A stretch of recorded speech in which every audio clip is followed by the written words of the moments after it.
Alors, on va peut-être y aller parce que nos intervenants nous ont prévenu qu'ils avaient un programme bien rempli. Et donc, quelque part, il ne faut pas perdre trop de temps. Donc, bienvenue à tous.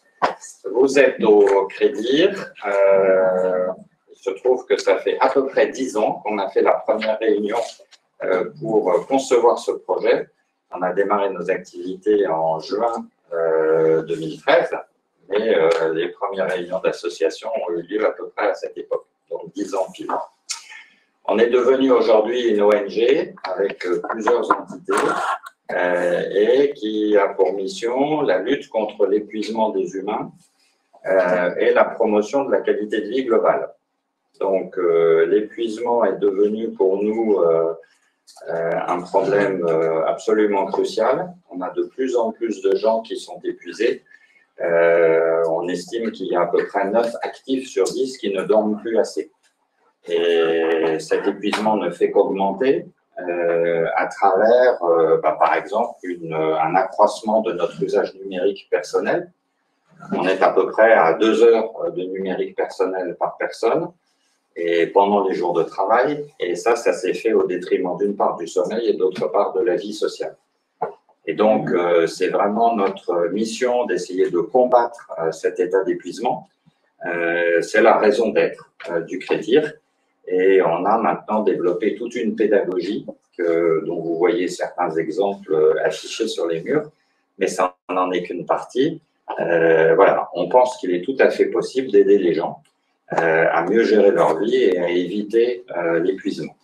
Donc, on se réunit dans ce type de réunion tous les mois, avec des experts que Dominique va vous présenter. Ce sont des experts un peu particuliers parce qu'ils vont vous parler de leur métier, mais c'est aussi des gens qui font partie de notre équipe.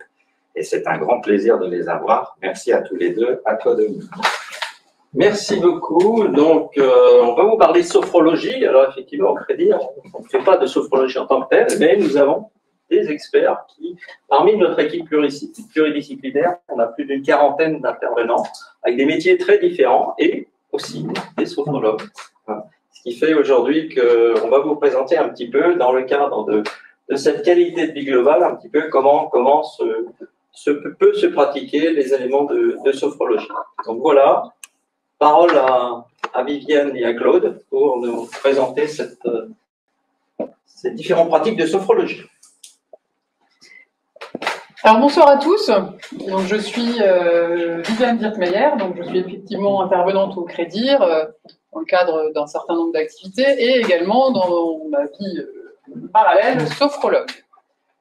Claude, je te laisse te présenter peut-être. Oui, donc Claude, pareil, intervenant au Crédir, dans différents rôles, en tant qu'intervenant, en tant que bénévole, en tant que parrain, comme on appelle ça, en tant qu'expert, consultant et sophrologue aussi en cabinet et en entreprise.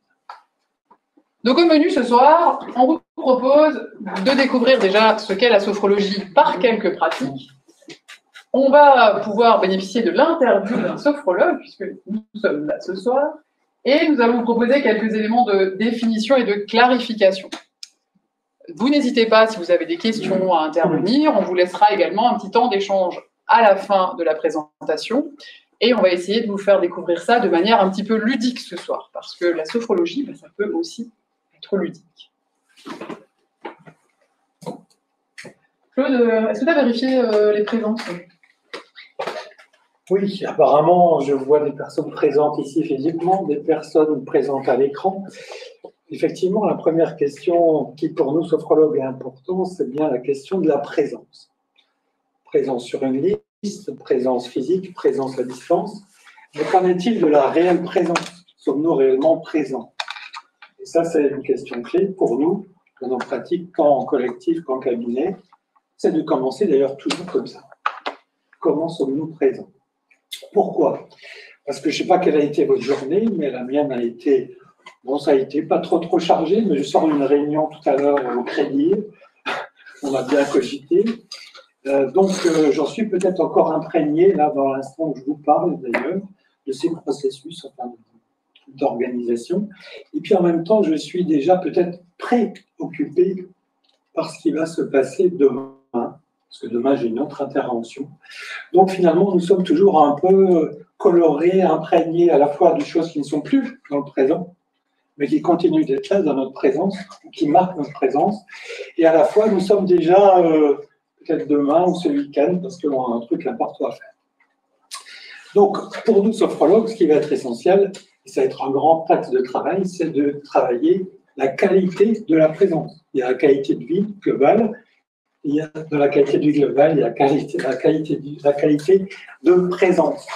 Et pour ça, qu'est-ce qu'on fait? On propose à nos élèves, quand on fait des cours collectifs, ou aux personnes qui viennent nous voir au cabinet, de pratiquer, on va vous proposer aussi de pratiquer un état de sa présence. C'est un peu comme un état des lieux, quoi. Le tour du propriétaire, on va dire. Et le tour du propriétaire sur quoi? Sur 3 niveaux. D'abord, les sensations corporelles. Je suis présent avec quelles sensations corporelles? Et vous verrez que la présence du corps, ça va être toujours extrêmement important dans la pratique de sophrologue. Au niveau des émotions, deuxième étage, comment je suis présent? Qu'est-ce qui se passe à ce niveau-là? Et enfin, au niveau des pensées. Alors, ça prend très peu de temps, ça ne demande pas de s'allonger, ça ne demande pas de choses particulières, c'est une espèce de réflexe, une espèce de routine finalement qu'on va essayer de proposer à chaque fois, c'est de se dire, au fait, commençons par cet état de la présence. Donc, je vous pose la même question. Alors, en général, on le partage, là, on n'a pas le temps de le faire, mais je vous propose déjà de vous poser cette question et de vous dire, peut-être même de vous noter, qu'est-ce qui m'apparaît dans mes sensations physiques là, maintenant? Juste ici et maintenant. C'est pas hier ou dans la journée, là maintenant. Qu'est-ce qu'il en est de mon état émotionnel? Et commencer au niveau de mes pensées. C'est simple, mais c'est déjà beaucoup. Le simple fait d'en prendre conscience, de l'écrire, de l'objectiver, c'est déjà se donner les possibilités finalement d'être un peu plus présent ici. Alors ça, des fois, ça ne suffit pas. Alors, je vais vous proposer tout de suite un autre petit truc, un petit rituel, une petite routine qui va nous permettre de se recentrer rapidement avant de faire cet état de présence, de nous recentrer avant un entretien, avant une réunion importante, avant une conférence, par exemple, au démarrage d'une conférence. Ça va être très simple et ça se fait au bureau, ça se fait assis, ça se fait dans n'importe quelle condition dans sa voiture. Une belle photo là d'une dame. Donc ça va consister à pratiquer ce qu'on appelle en sophrologie, déjà un premier outil que vous pourrez pratiquer dès ce soir, ça s'appelle pratiquer en IRTER. IRTER, ça veut dire quoi? Ça veut dire, première étape, j'inspire. Deuxième étape, je retiens, c'est le R. T, je me mets sous tension, c'est-à-dire j'appuie sur mes pieds, vous êtes assis. Je cherche à rejoindre les coudes vers l'arrière. J'essaye de me grandir, c'est-à-dire je mets de manière consciente une tension maximale dans mon corps. Alors attention, sans vous blesser. Hein. Il faut y aller avec bienveillance. On reste toujours dans cette bienveillance dans nos pratiques. Mais néanmoins, mettez la tension qui vous semble nécessaire. Je retiens, je tends, j'expulse. Alors là, c'est vachement important de synchroniser votre expiration. Alors au début, on peut le faire de manière très forte, et après on peut le faire avec de l'entraînement de manière plus discrète. On expulse, et surtout, dernier temps le plus important, on apprécie ce petit moment de relaxation, dans le sens juridique du terme. Quand on est relaxé au tribunal, on est libéré. Petit moment de libération de nos tensions mentales et de nos tensions physiques. Petit micro-instant. Donc, je vous propose de le pratiquer ensemble, si vous voulez bien. Il suffit de vous avancer un peu sur la chaise, c'est plus confortable. Et quand vous y êtes, le point de démarrage, ça peut être de fermer les poings, de les poser sur le sternum, par exemple. Inspiration. Les coudes vers l'arrière, comme si vous vouliez les toucher. Tendez bien le thorax. Appuyez en même temps sur vos pieds, essayez de vous grandir. Mettez sous tension tous les muscles du corps, et au moment où c'est bon pour vous,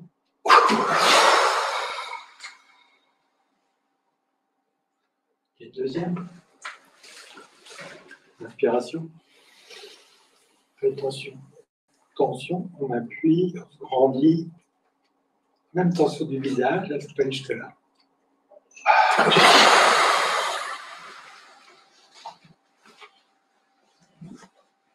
Bien, alors là, il manque un temps qu'on peut pratiquer en général, c'est l'expression, et qui est évidemment essentiel dans la pratique. Ici, on ne va pas pouvoir le faire. On va juste vous laisser à ce petit temps comme ça de suspension, de petite relaxation, de micro-relaxation. Et on va passer à la suite de notre programme. Breaking news! Yes. Ce soir, nous sommes au Crédire et je vais jouer ce soir la journaliste pour Crédire FM. J'ai entendu parler d'une conférence qui a lieu, sophrologie et QVG. Alors, à quoi ça correspond? Quel est le rôle de la sophrologie? Quel est le rapport avec la QVG? Alors, on a entendu parler de l'équation. L'équation, qualité de vie globale, QVG, c'est-à-dire santé, optimiser la santé, plus QVT, améliorer la qualité de vie au travail, plus QVHT, la qualité de vie hors travail. Alors ce soir, nous recevons Claude, sophrologue, qui va peut-être nous aider, qui va peut-être pouvoir nous éclairer à ce sujet. Alors Claude, bonsoir. Bonsoir. Quelles sont les problématiques que vous rencontrez quelles sont les problématiques que rencontrent les personnes qui viennent vous voir au cabinet? Alors, je pratique en entreprise et en cabinet, donc là, je vais parler spécifiquement de ma pratique en cabinet. Les personnes qui viennent me voir, c'est évidemment que je suis stressé. Je suis stressé, apprenez-moi à gérer mon stress. Ça, c'est la demande la plus courante. On va retrouver aussi de temps en temps une expression que vous connaissez bien au Crédire, mais qui des fois est plus difficile à définir pour le public. Je suis en burn-out. Aidez-moi. Je suis anxieux, anxieuse, angoissée. C'est pas moi qui le dis, c'est mon mari ou c'est mon épouse qui me dit que je suis anxieux. J'arrête pas de me faire des fils. Aidez-moi à gérer ça ou à vivre mieux cet aspect des choses. J'ai du mal à contrôler mes émotions. Ça aussi, c'est un sujet très récurrent qui est abordé. Et puis, la question du sommeil, des fois, alors souvent, c'est plus en lien avec le stress. Au départ, c'est « je suis stressé ». Et tout de suite, évidemment, avec la QVG et la question du sommeil, elle apparaît. Et le sommeil aussi apparaît très vite, c'est « j'ai du mal à dormir ». Est-ce que la sophrologie peut faire quelque chose pour le sommeil? Et puis enfin, moi spécifiquement, j'ai des personnes qui me viennent adressées par une équipe pluridisciplinaire, c'est « j'ai des acouphènes, aidez-moi, j'ai des acouphènes, j'ai mal ». Voilà, en d'autres termes. Alors, si on revient sur ce sujet un petit peu du burn-out, c'est vrai qu'on entend beaucoup parler de burn-out, à droite, à gauche, là, on ne sait plus vraiment à quoi ça correspond. Mais alors, si je suis en burn-out, si j'entends quelqu'un qui me dit qu'il est en burn-out, je peux lui dire, écoute, va voir Claude, le sophrologue, par exemple. Alors, vous pouvez effectivement lui dire de venir me voir, et moi je lui dirai, premier réflexe, êtes-vous pris en charge médicalement? Parce que on est d'accord que au Crédire, on connaît un peu plutôt bien ce sujet, d'autres plus que moi, mais il est certain que le burn-out est un processus, et notamment la sophrologie, à mon avis, n'a pas de sens à certaines étapes de ce processus. Je pense que d'abord, il y a besoin d'une prise en charge médicale. Si on vit réellement le burn-out, c'est-à-dire cet effondrement. Parce que pour beaucoup de gens, burn-out égale stress ou épuisement. Donc le terme est tellement passé, si vous voulez, dans le langage courant aujourd'hui, que la demande, elle est burn-out. Et en fait, quand on creuse un peu dans l'entretien préliminaire, on se rend compte que c'est pas de ça dont il s'agit. Et à ce moment-là, la prise en charge, elle sera différente. Mais si effectivement on perçoit qu'il s'agit de ça, d'ailleurs c'est très rare les personnes qui viennent réellement et qui sont en situation de burn-out me voir. Moi, je n'ai pas tellement vu pour l'instant. Sauf peut-être sur prescription médicale. Sur prescription médicale. Et à ce moment-là, la prise en charge est très différente parce qu'ils viennent de la part d'un médecin, ils sont suivis, ils sont accompagnés.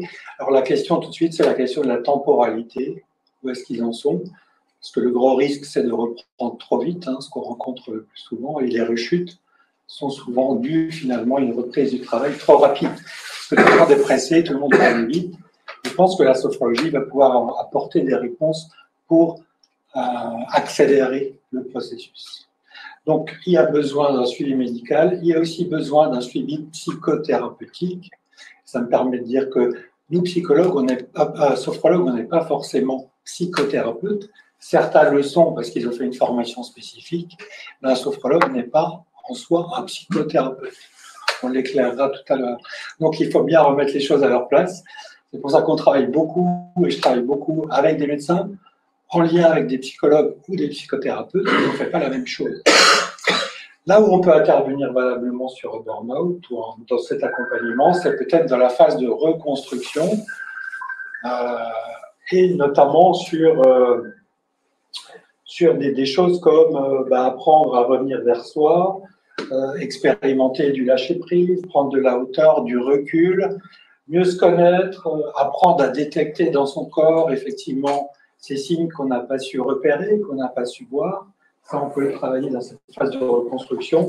Et surtout, se préparer à la reprise éventuelle du travail, c'est-à-dire développer ou revenir sur la question de la confiance en soi, qui est souvent assez déstructurée. Et puis, travailler sur sa préparation comme à une nouvelle épreuve. Parce que revenir au travail, c'est une épreuve en quelque sorte. Et là, on a des outils, comme pour préparer des sportifs finalement à une compétition, on a des outils qu'on peut mettre en œuvre pour accompagner valablement la situation du travail. Intéressant, intéressant. D'ailleurs, plus précisément, comment se passe un accompagnement en fait ça se passe comment exactement si je viens rencontrer un sophrologue? Est-ce que je le vois plusieurs fois? Est-ce que ça dure longtemps? Comment ça se passe? Voilà, c'est bien pour ça que la sophrologie, c'est difficile d'en faire dans le cadre du crédit, parce qu'il y a la question du temps. L'accompagnement sophrologique, ça se fait au minima, ça dépend des situations, sur 6 à 15, 20, 30 séances, parce que c'est un travail sur la durée.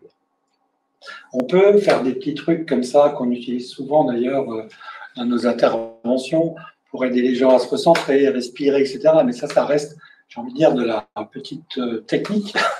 Mais si on fait un vrai travail de fond en sophrologie, et si on veut vraiment obtenir des résultats de l'ordre de la transformation, ça s'inscrit dans le temps.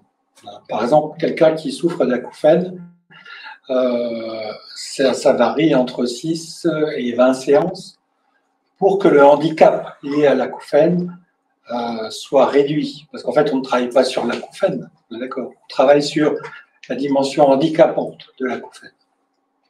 L'acouphène est là, mais je l'inscris dans ma réalité sonore. Et ça devient un bruit comme un autre bruit.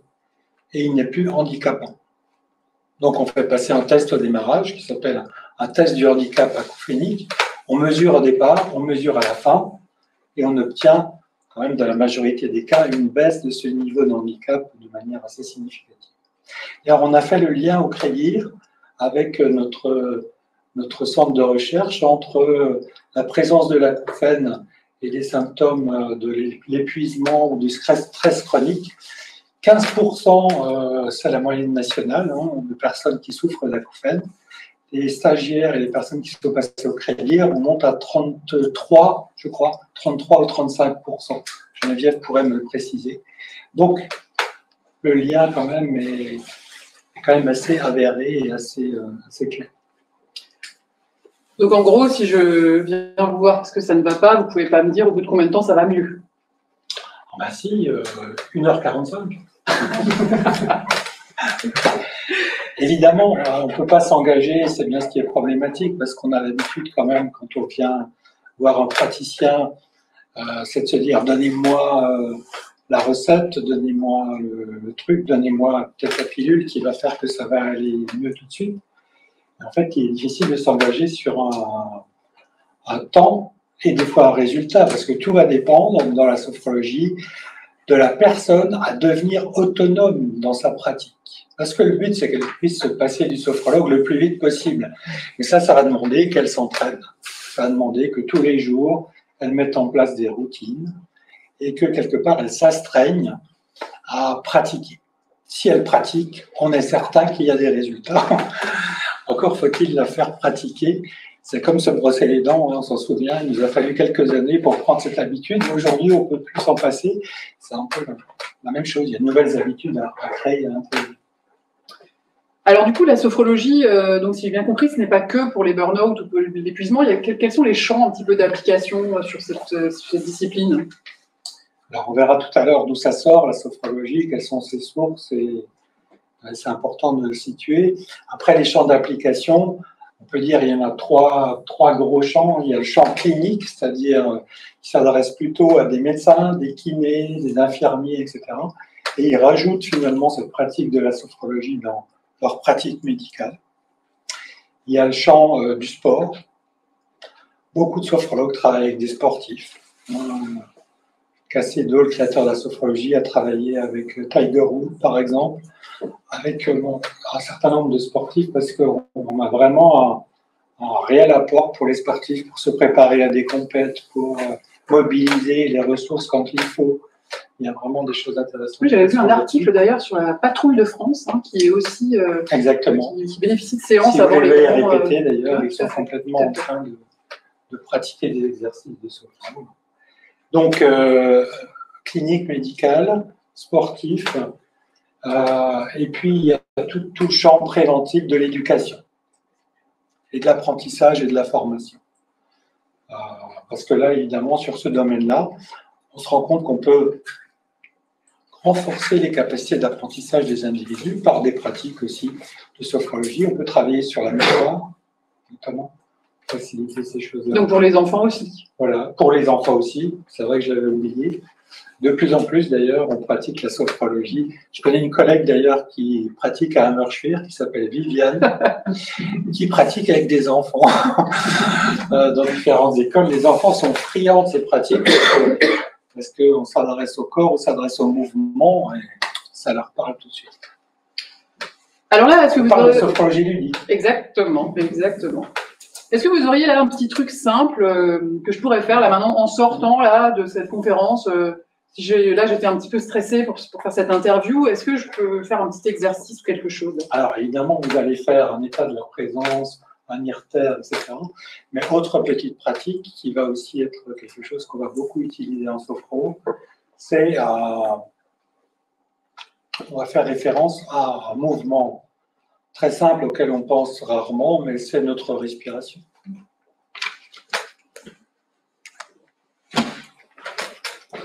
Là, dans l'instant, comment respirer? Petite pratique de 2 minutes qui peut se faire là aussi n'importe où, à quel endroit, n'importe quel endroit, qui ne demande rien de particulier. C'est que si vous êtes prêt à jouer l'expérience, on va apprendre à se muscler l'esprit. On peut se muscler le corps, vous savez, avec des haltères, etc. Et donc, c'est la force de la pesanteur qui nous permet, en résistant, de faire travailler nos muscles. Et là, on va travailler sur notre capacité à nous muscler l'esprit, c'est-à-dire à résister éventuellement ou à ramener notre attention sur quelque chose qui ne peut pas nous tromper, c'est juste notre respiration. Et si des pensées surviennent, justement, bonne occasion de se muscler l'esprit, on ramène simplement notre attention sur la respiration. Je propose de faire l'expérience 2 minutes, telle que vous êtes là, comme vous êtes.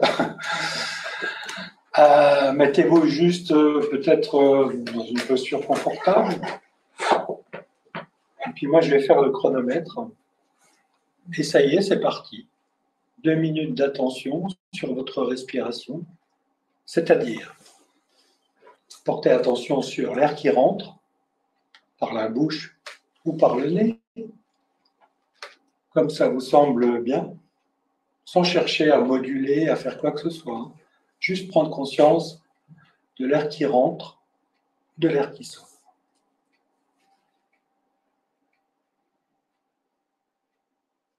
Donc l'inspiration et l'expiration. Et là, si des pensées surviennent, c'est pas grave, laissez-les passer et ramenez à chaque fois. C'est là que vous vous musclez, ramenez votre attention sur l'inspire et l'expire.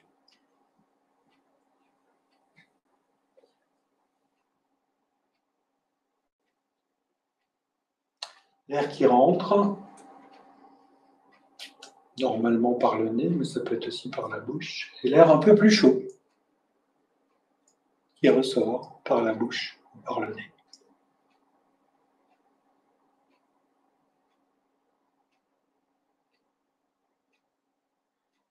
Et en même temps, vous pouvez peut-être constater le rythme, la localisation. Et toujours ce mouvement de l'inspire, de l'expire. Et s'il y a des pensées, vous ramenez votre attention sur ce mouvement respiratoire. Merci. 2 minutes. Alors, généralement, comme d'habitude, on demande aux personnes de s'exprimer parce que là, souvent, il y a des expressions intéressantes. Là, on n'a pas forcément le temps de le faire. Mais là, vous faites déjà un travail intéressant. Le fait de répéter cette pratique, c'est déjà un travail déjà sur sa capacité de concentration, sa capacité attentionnelle. Et puis, peut-être que vous avez ressenti une forme de recentrage, peut-être de relâchement, peut-être de détente, simplement avec cette micro-pause qui est quand même très très simple à pratiquer en voiture, dans les transports, tout ailleurs. Merci Claude.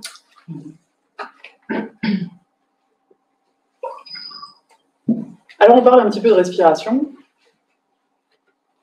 mais est-ce qu'on sait vraiment ce qui se passe quand on respire? On va prendre quelques instants un petit peu déjà pour essayer de percevoir qu'est-ce qui se passe dans mon corps en fait quand je suis en train de respirer. Vous avez pris 2 minutes, vous avez perçu le mouvement de l'air qu'on inspire, l'air qu'on peut souffler. Mais qu'est-ce qui se passe au niveau du corps? Alors je vais vous proposer de mettre vos mains sur votre poitrine si vous voulez bien. Et lorsque vous inspirez profondément, vous pouvez fermer les yeux si vous le souhaitez, pour ceux qui sont à l'aise. Vous inspirez profondément. Et vous essayez de sentir ce mouvement sous vos mains, ce mouvement apaisant de la poitrine qui se soulève et qui s'abaisse. Sentir toute la cage thoracique qui se déploie. Se laisse bercer par cette sensation.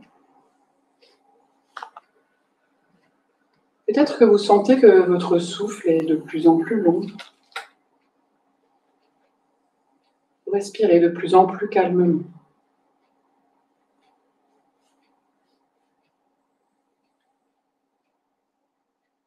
Et je vous propose également de descendre vos mains jusqu'à votre ventre.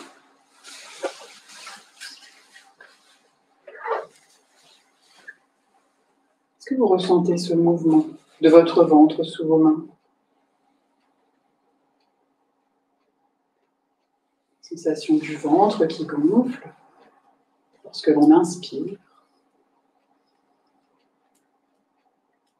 Tout le mouvement inverse lorsqu'on souffle l'air.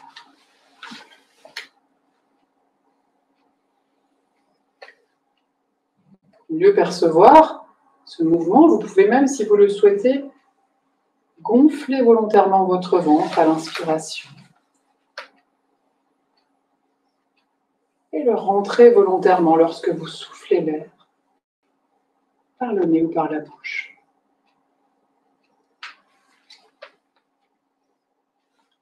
Percevez cette sensation apaisante, presque rassurante, du mouvement de votre respiration sous vos mains.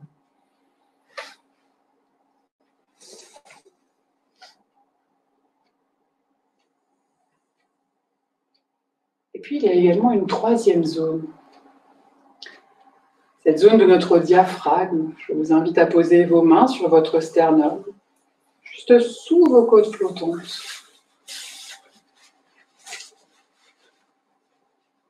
Le mouvement du diaphragme peut apparaître sous vos mains, beaucoup plus subtil, beaucoup plus discret. Lorsque l'on inspire, Le diaphragme descend, s'abaisse, comme s'il laissait toute la place à nos poumons qui se remplissent d'air. Et lorsque l'on souffle, sentir ce léger mouvement du diaphragme qui remonte, comme s'il accompagnait l'air à l'extérieur de nos poumons.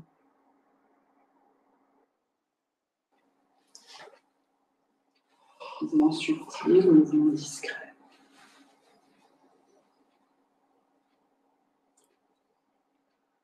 Sentez cet apaisement, ce relâchement. Restez à l'écoute de tout ce qui apparaît.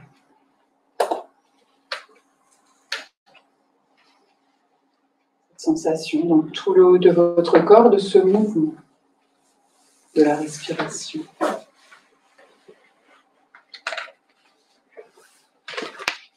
Et doucement, vous pouvez réouvrir vos yeux tranquillement. On va faire phénomène avec cet espace, la pièce, l'espace qui est le vôtre également, ceux qui sont en visio. Et vous voyez sur le petit slide qu'on vous propose, le mouvement de ce diaphragme lorsqu'on inspire, lorsqu'on expire. Je vous ai proposé de le sentir à l'intérieur de vous également, ce qui permet cette sensation un petit peu de relâchement, d'apaisement. Prendre conscience de ces différentes zones respiratoires. Ce diaphragme comme un ballon qui se gonfle et se délie.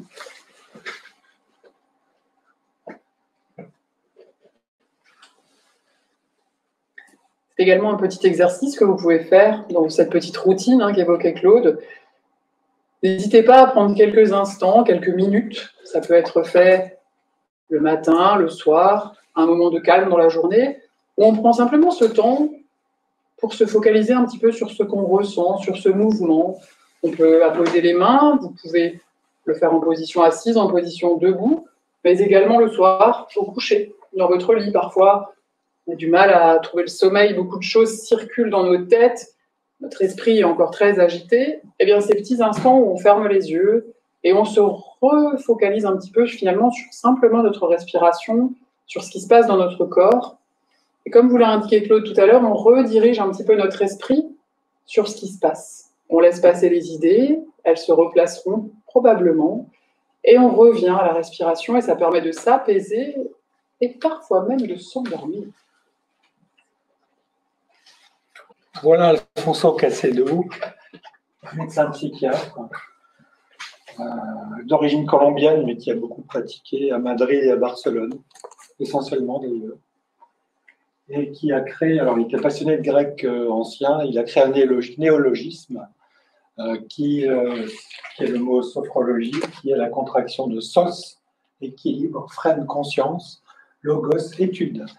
Donc la sophrologie, c'est l'étude de la conscience en harmonie. Son point de départ a été de dire que les traitements à l'époque en psychiatrie, parce qu'il est médecin psychiatre, le satisfaisait pas beaucoup. Il disait, mais c'est quand même bizarre parce que dans d'autres pays du monde, il existe d'autres approches de la conscience, et notamment de la conscience en harmonie. Est-ce qu'il ne serait pas intéressant justement de s'en inspirer? Donc, les sources de la sophrologie, très rapidement, il y a une source occidentale de la sophrologie. Son maître à lui, c'était Ludwig Bieswanger, qui est, alors ça ne vous dira peut-être pas grand-chose, mais qui est un médecin psychiatre qui a créé l'analyse existentielle ou la psychiatrie existentielle. Il était basé dans le coin autour du lac Léman à Genève, et notamment la Dasein-Analyse. Alors Dasein, ça se réfère à un courant philosophique, parce que ce monsieur Bieswanger était élève de Heidegger et de Husserl. Donc c'est-à-dire qu'on est clairement dans cette inspiration phénoménologique, si vous vous intéressez à la philosophie, qui est une connaissance du monde, une philosophie de la connaissance, qui consiste à dire qu'on peut appréhender le monde autrement que par les représentations mentales, mais par le phénomène tel qu'il se présente avec l'ensemble de nos sens. Donc, très forte influence de cette approche, et puis aussi d'un autre personnage autrichien, Viktor Frankl, Si vous connaissez la logothérapie, c'est quelqu'un qui est passé dans l'écran de la mort et qui, suite à ça, a travaillé beaucoup sur l'idée de sens et du besoin de sens, et que ces deux s'en est beaucoup inspiré sur la mise en place, en tout cas, de certains degrés de la sophrologie. Dasein, traduction littérale, on est beaucoup à parler allemand ici, mais quand même être là. Et effectivement, principe fondamental de la sophrologie, ici et maintenant, je suis là, tout entier. Et donc de 62 à 64, parce que Cassedo, médecin psychiatre curieux, s'est dit ce serait quand même pas mal que je passe quelques temps en Orient. Et donc il y allait avec son regard de psychiatre et son petit carnet, et il a décrit de manière phénoménologique les pratiques du yoga, les pratiques du bouddhisme et les pratiques du zen. Et donc il a réussi cet assemblage assez particulier, cette synthèse bizarre entre ces philosophies occidentales et ses aspirations orientales. Et ce qui fait qu'aujourd'hui, on pratique dans les différents degrés de la sophrologie des choses qui sont extraites de ces différentes approches. Ça fait une espèce de synthèse de plusieurs approches orientales et occidentales. Je te laisse prendre la suite. Alors du coup, effectivement, comme on l'a dit, la sophrologie, c'est avant tout un entraînement du corps et de l'esprit. Développer sérénité, c'est vraiment cette connexion entre l'esprit et le corps et l'esprit. La définition, je vous laisse en prendre connaissance. La sophrologie est une discipline qui aide chacun à développer une conscience plus sereine au moyen d'un entraînement personnel basé sur des techniques de relaxation et d'activation du corps et de l'esprit. Parce que la sophrologie, c'est pas simplement on ferme les yeux et on attend. On l'a vu, ça fait partie des petits exercices de routine qu'on a pu vous proposer tout à l'heure avec Claude. Mais la sophrologie, c'est aussi de l'activation. Ça s'appelle de la relaxation dynamique. C'est-à-dire qu'on va mobiliser, dans certains exercices, différentes parties de notre corps qui vont nous permettre, de manière figurée, d'expulser des tensions, une surcharge émotionnelle, un certain nombre d'événements du quotidien, via notre respiration associée à notre corps. Le premier mot de la petite phrase en haut, c'est un entraînement. Alors moi, j'ai tendance à dire toujours, quand vous allez chez l'orthophoniste, peut-être que vous avez dû aller chez l'orthophoniste pour emmener vos enfants ou pour vous-même, parce qu'il y avait une problématique de prononciation. L'orthophoniste, il vous montre comment est-ce qu'on place la langue, la bouche, les dents, pour ne plus avoir cette problématique de prononciation. Eh bien, imaginez-vous que si vous ne répétez pas l'exercice à la maison, il y a peu de chances que vous appreniez à prononcer différemment. Et bien la sophrologie, c'est un petit peu pareil. Le mot important, c'est l'entraînement et la pratique régulière. Quand on vient nous voir chez Claude ou chez moi, effectivement, ou chez tous nos collègues et confrères sophrologues, bien sûr, il y a toujours un moment qui va être un moment de relaxation, comme on a pu le vivre un petit peu tout à l'heure, mais ce qui est important, c'est cette pratique, c'est de renouveler ces petites routines à la maison, et c'est ça qui va vous permettre de bénéficier de tous les bienfaits de la sophrologie. C'est ce qui va favoriser le développement de la perception positive et déjà de la forme même de son corps, de l'esprit, des états émotionnels. Où est-ce que j'en suis avec moi-même ? Cette répétition indispensable, on le verra dans le cadre de la sophrologie, c'est ce qui va lui permettre cette transformation positive de l'attitude. On peut chacun décider de prendre un peu de recul par rapport à ce qui se présente. Le monde extérieur est là, mais moi, je peux me mettre à distance pour ne pas être impacté constamment. Toute la dynamique va reposer sur cette distance que j'arrive à prendre avec ce monde.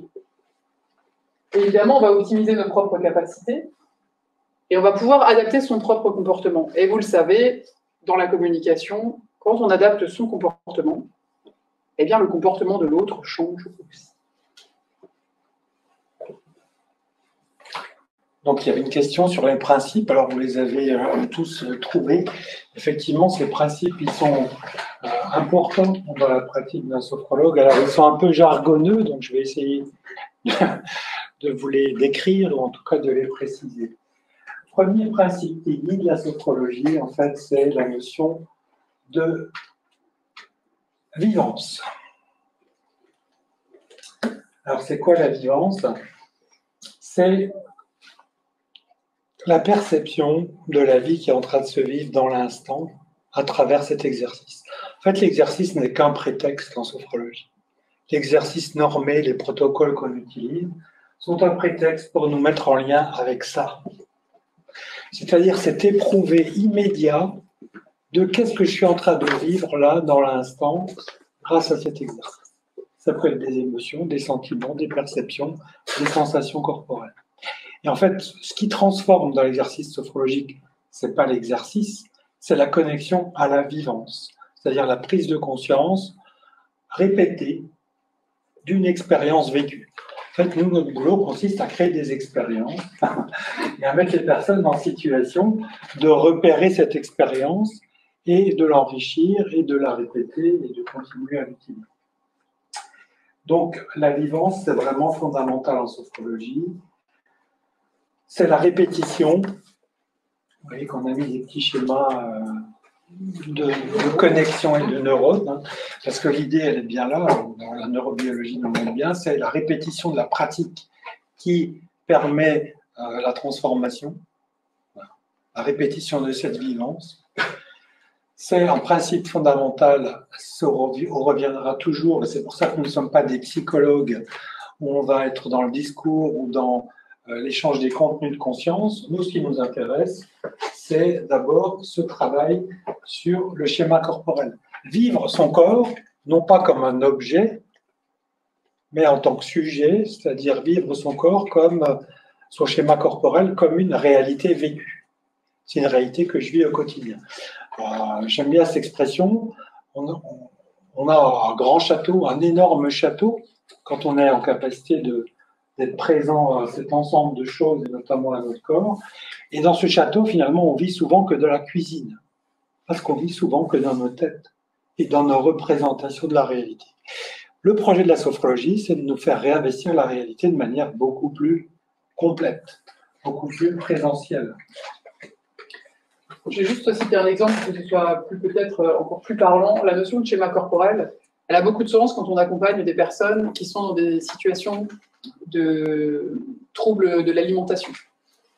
Souvent, les personnes ne se voient plus telles qu'elles sont. Et tout le travail de la sophrologie, ça va être de leur faire reprendre conscience de leur corps réel et non pas de cette image du corps qui est faussée qu'elles peuvent avoir. On s'en rend bien compte dans cette dynamique-là parce que tout le monde peut imaginer un petit peu les situations de ce type. Et ben, c'est vraiment ça la signification, mais pour tous. Parce qu'on se voit tous avec une image erronée de nous. C'est important de refaire ce point en disant, voilà, je suis telle que je suis grande, je suis petite, je suis telle que je suis. Une personne qui est anorexique peut trouver du réconfort dans la sophrologie. Oui, ça fait partie des personnes qu'on accompagne. Une nouvelle perception. En accompagnement, bien sûr, dans des cas comme ça, avec des personnes du champ psychiatrique. Médical. Autre principe, c'est l'action positive. C'est-à-dire que l'orientation sophrologique, elle est sur la vision positive des choses. C'est-à-dire qu'on va essayer d'orienter des perceptions le plus possible positives. Le négatif, on sait faire tout ça. On sait très bien faire tout ça. Et puis un grand principe aussi, c'est l'adaptabilité, c'est-à-dire qu'on va pouvoir travailler avec des personnalités, on va s'adapter. Donc, généralement, on travaille debout et assis. Les personnes de notre réalité, on va travailler en fonction de là où elles sont. Donc, on va s'adapter à chacune des situations et des possibilités cognitives des personnes qu'on a en face de nous, etc. Point intéressant d'ailleurs, parce que souvent, les personnes s'attendent à se coucher quand elles arrivent au cabinet. Où est-ce que je m'allonge ? Je suis par terre. Donc, non, la sophrologie, justement, comme il y a cette notion de relaxation dynamique, et non pas simplement de relaxation petits oiseaux et bruit de la mer, eh bien, on la pratique assis ou debout. Sauf, comme le disait Claude, dans des cas particuliers. Quand on accompagne des femmes enceintes, par exemple, elles n'ont pas la liberté de mouvement qu'on peut rencontrer quand on est en situation traditionnelle. Donc là, on va s'ajuster, etc. Les personnes qui ont des handicaps, pareil, on va s'ajuster. Mais dans la grande majorité des cas, on est soit assis, soit debout, et non pas couché. L'étude de la conscience en harmonie, on travaille sur la conscience et pas sur l'endormissement. Donc, il vaut mieux être dans une posture de conscience. Comment devient-on sophrologue? Alors, on s'est dit pour que ce soit une question qu'on nous pose souvent, c'est en fait, c'est bien, mais comment choisir un sophrologue? Alors, on s'est un peu penché sur la question tous les deux. Alors, première idée, c'est, on disait tout à l'heure, qualité de sa formation. On a les deux exemples qui nous constituent, puis encore Viviane, elle a fait encore d'autres choses. Puis moi, je continue aussi en formation continue. Mais c'est quand même au minimum 250 à 300 heures de formation par an. On compte pas l'entraînement personnel quotidien. Un bon sophrologue, a priori, c'est quelqu'un qui continue de s'entraîner tous les jours. Parce que pour transmettre cette pratique, il faut la vivre.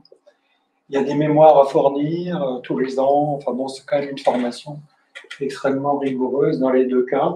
Titre RNCP, donc en France, c'est un titre reconnu. Reconnu, donc RNCP veut dire Registre national des certifications professionnelles, donc c'est géré par France Compétences, un organisme d'État. Et Sophroquet, donc c'est un diplôme de type andorien qui n'est pas reconnu en France, qui est formation est faite à Sophroquet par actuellement la fille de Cassedo. Moi, j'ai eu la chance de la faire encore avec Cassedo. Les professions d'origine, ça c'est aussi pour guider le choix. C'est important de savoir à quel type de sophrologue vous vous adressez. Est-ce qu'à l'origine, c'est quelqu'un qui a une formation dans le médical ou dans le paramédical? Donc ça veut dire que sur les aspects cliniques, il va pouvoir faire par exemple de la psychothérapie, il va pouvoir, il y a des psychiatres qui sont sophrologues, il y a des médecins qui sont sophrologues, des infirmières beaucoup aussi. Des infirmières beaucoup, des kinés. Voilà. Donc ça veut dire que là, il y a une légitimité, en tout cas, pour pratiquer sur cet aspect-là. Est-ce qu'il y a du domaine social, éducatif, sportif? On en parlait tout à l'heure. Ou est-ce qu'il y a du domaine préventif, c'est-à-dire gestion du stress dans l'entreprise? Il est consultant, coach, etc. Et en fait, la sophrologie, c'est une professionnalité par rapport à son métier de base. Ça, c'est important de l'avoir repéré.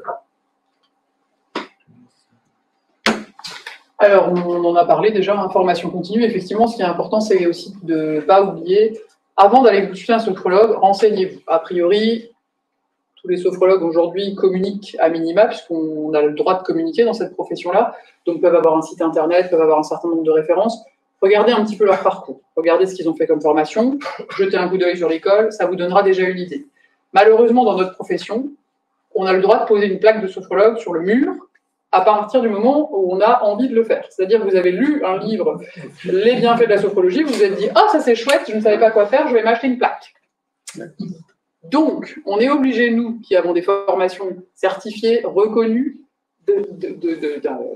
d'insister, ou en tout cas de présenter ces choses-là pour que chaque personne puisse aller se référer à la formation du sophrologue qu'elle va vouloir rencontrer. C'est essentiel parce que sinon, bien sûr, il y a des personnes qui sont certainement très intéressantes, mais elles n'ont pas la formation, elles ne maîtrisent pas le process.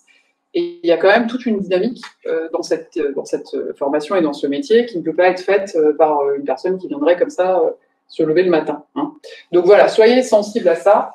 La formation continue, c'est quoi? C'est qu'on continue à être formé, à être supervisé, donc c'est-à-dire à travailler avec des pairs qui vont nous indiquer, tiens, on a un cas, qu'est-ce qu'on fait avec ce cas, comment est-ce qu'on va travailler, qu'est-ce qui peut être souhaitable. On a d'autres, entre nous, entre confrères, on va pouvoir échanger aussi sur nos différentes pratiques. J'ai rencontré telle situation, qu'est-ce que tu en penses? Voilà, on va s'entraider. C'est une force de notre métier. C'est pas le cas dans toutes les structures, même dans le médical, malheureusement. Mais nous, c'est fondamental pour qu'on puisse ne jamais être seul avec un patient, avec un consultant, et on ne saurait pas comment l'accompagner.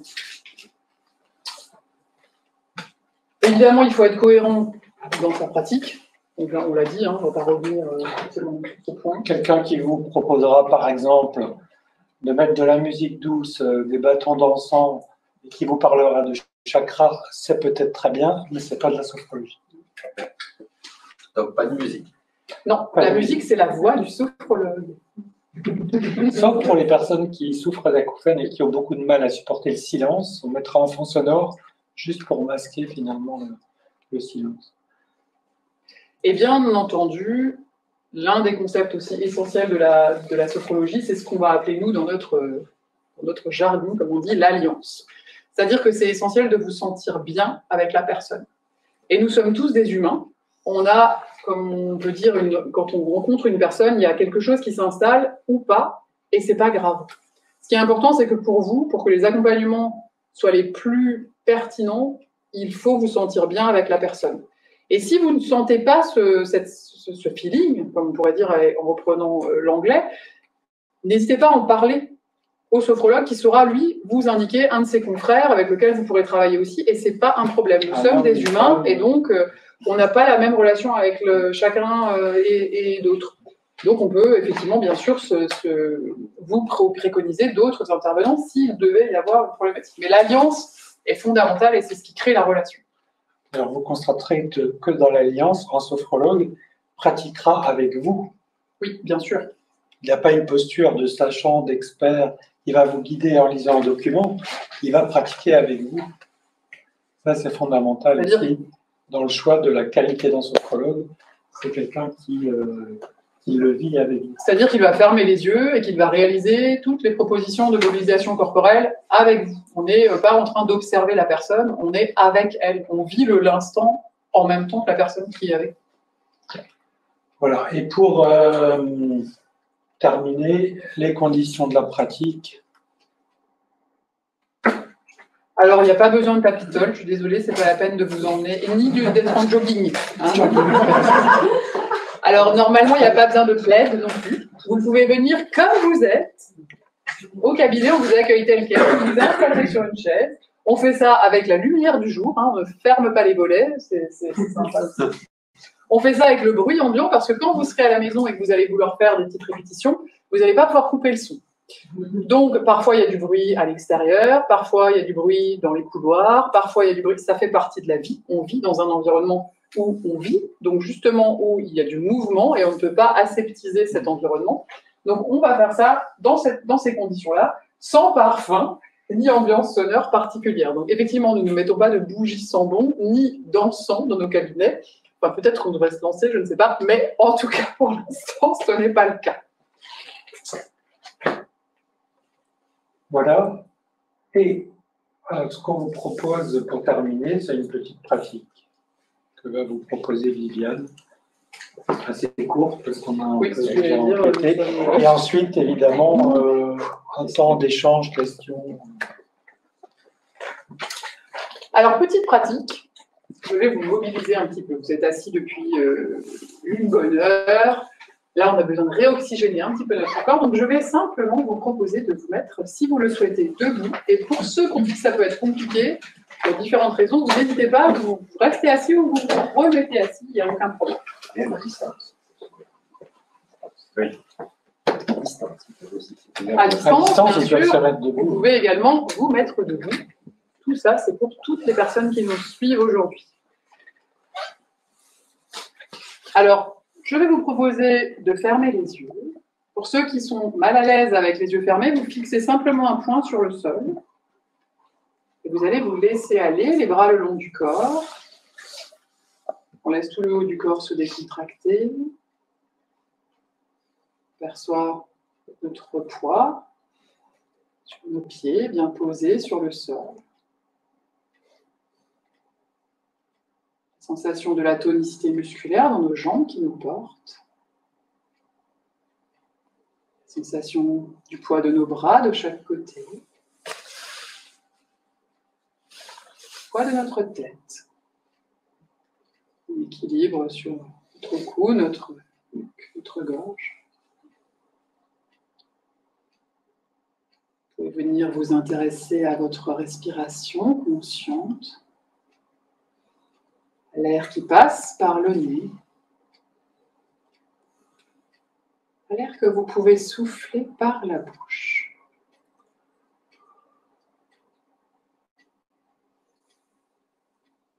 Première sensation dans tout le haut de votre corps, de ce mouvement, de la respiration.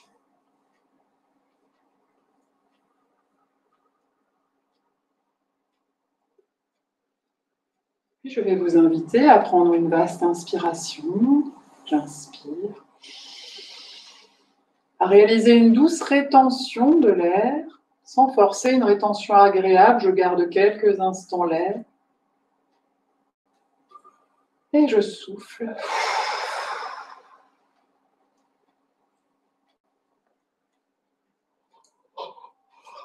Je laisse apparaître. Souvenir d'un moment positif. Un moment passé avec un être cher ou un projet qui me tient à cœur. Souvenir agréable.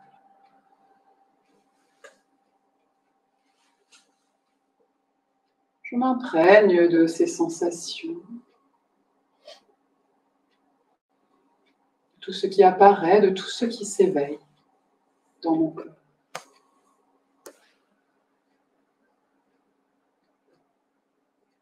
Je me remémore cet instant.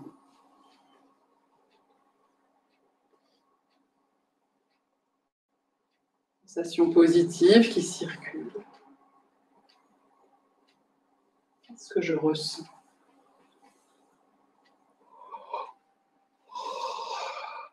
Je prends conscience de toutes ces sensations. Sensations qui circulent depuis ma tête. Dans mon cou, ma nuque, ma gorge. Mes épaules et tout au long de mes bras, jusqu'à mes mains.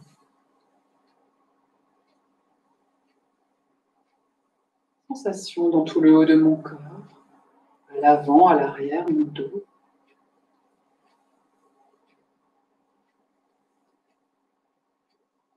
Qui descend dans le bas de mon corps, mon bassin, tout au long de mes jambes, jusqu'à mes deux pieds.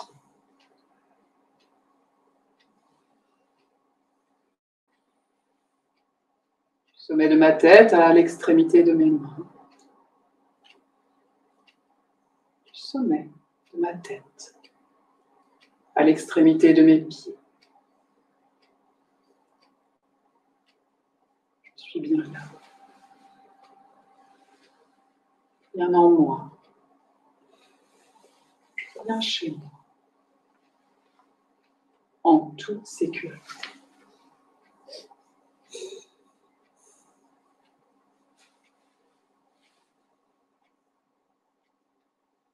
À nouveau, je peux inspirer profondément.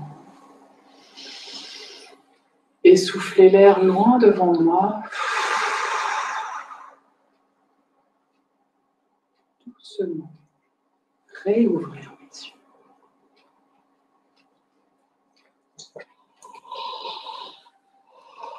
Un bel effet de la sophrologie. Merci à vous. Merci. Je vous invite à vous réinstaller confortablement.